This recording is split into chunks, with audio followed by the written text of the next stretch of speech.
তো হ্যালো সবাইকে, welcome to my channel and welcome back to a brand new video.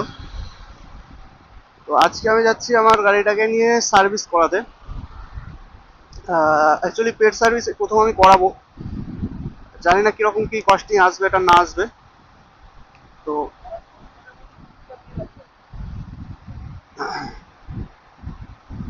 তো সেটাই যাচ্ছি আজকে করাতে। তো এটাকে নিয়ে আমি সার্ভিস সেন্টারে যাচ্ছি না, আমাদের এখানে একটা লোকাল গ্যারেজ আছে, সে ভালো কাজ করে।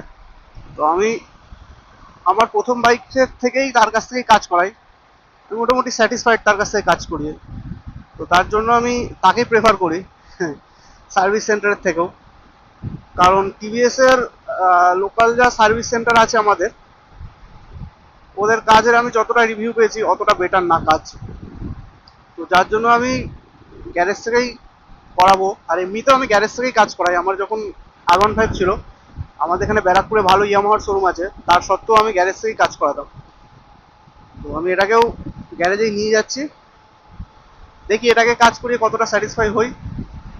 আশা করি মন মতন কাজ করবে, কারণ ওর কাছ থেকে আমি অনেক দিন থেকে কাজ করাই, অনেক বছর থেকে কাজ করাই।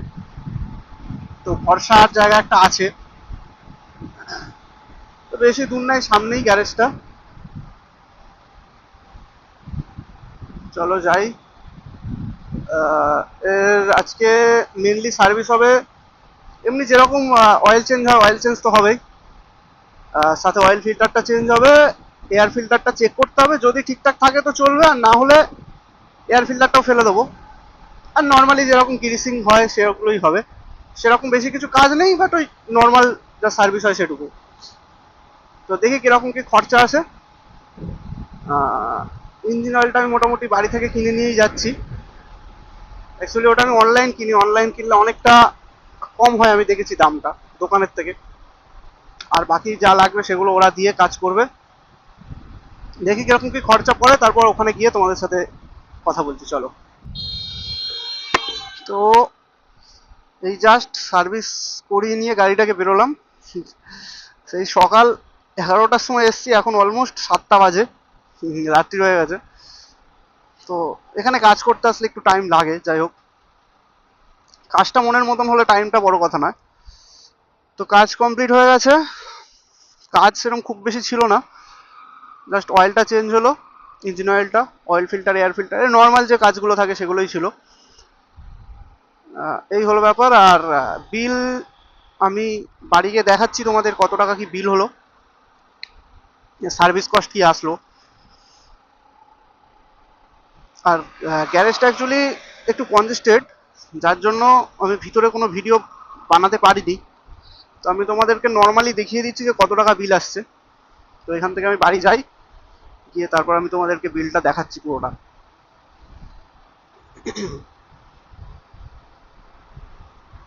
এখানে যা সার্ভিস করে, আমার এখান থেকে সার্ভিস করানোর পর মনে হয়নি যে সার্ভিস সেন্টারে নিয়ে যাওয়ার প্রয়োজন। তো আমি সেই জন্য এখান থেকে সার্ভিস করাই। আমি ফুললি স্যাটিসফাইড। আমি তোমাদের অন্য কোনো দিন একদিন গ্যারেজটা সম্বন্ধে বলবো, তোমরা যারা লোকালের আছো তারা আসতে পারো ওই গ্যারেজে, একদিন দেখাবো, টাইম করে এসে শুধু গ্যারেজটা দেখাবো। সার্ভিস করানো আজকে ভিড় ছিল, যার জন্য আমি কিছু দেখাতে পারিনি।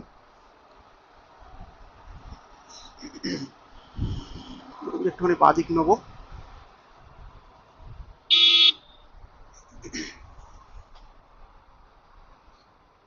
তেল ভরাতে হবে গাড়িতে।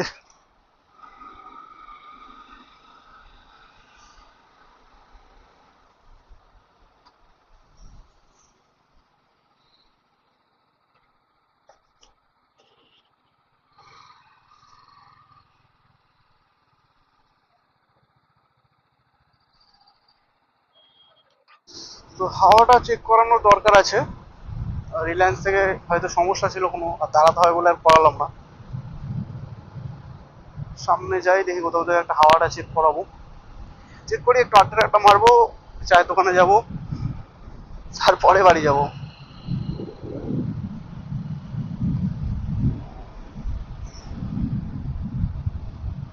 সার্ভিস করি অনেকটা স্মুথ লাগছে বেশি আগের থেকে। ইঞ্জিন অয়েলটাও একটু কম বেরিয়েছে, তো যে কারণে হয়তো একটু হার্শ হয়ে গেছিলো ইঞ্জিনটা। এখন অনেকটা স্মুথ লাগছে। কিছুদিন পর গাড়িটা হচ্ছে একটা মাইলেজ টেস্ট করবো, দেখবো কিরকম কি মাইলেজ দিচ্ছে না দিচ্ছে। আর নর্মালি বুঝতে পারি, বাট তার একটা প্রপার একটা টেস্ট ভিডিও বানাবো ভাবছি। তো বাইক সার্ভিস মোটামুটি ডান হয়ে গেছে। কালকে রাতে আর ভিডিওটা কন্টিনিউ করা হয়নি, তো আজকে আবার ভিডিওটা বানাচ্ছি। তো বাইকে যেমনটা বললাম সব কিছু হয়ে গেছে।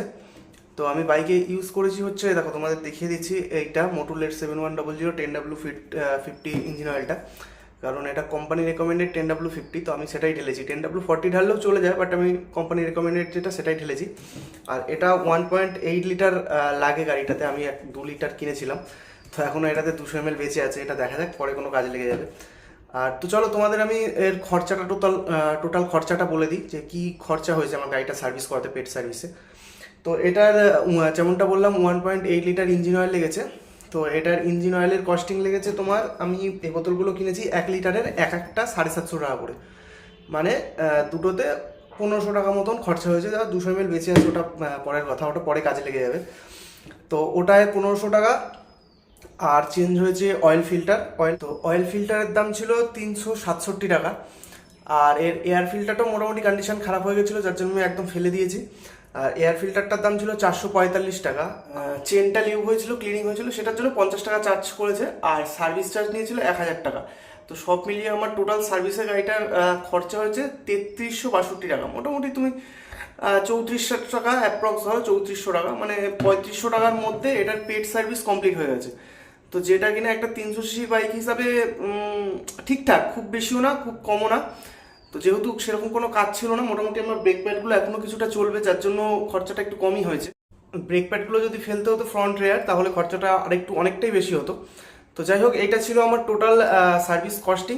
যদি ভিডিওটা তোমাদের ভালো লেগে থাকে তাহলে একটা লাইক করে দিও, আর চ্যানেলে নতুন হলে প্লিজ সাবস্ক্রাইব করে দিও। তো চলো টাটা, দেখা হচ্ছে খুব তাড়াতাড়ি নতুন একটা ভিডিও দিয়ে।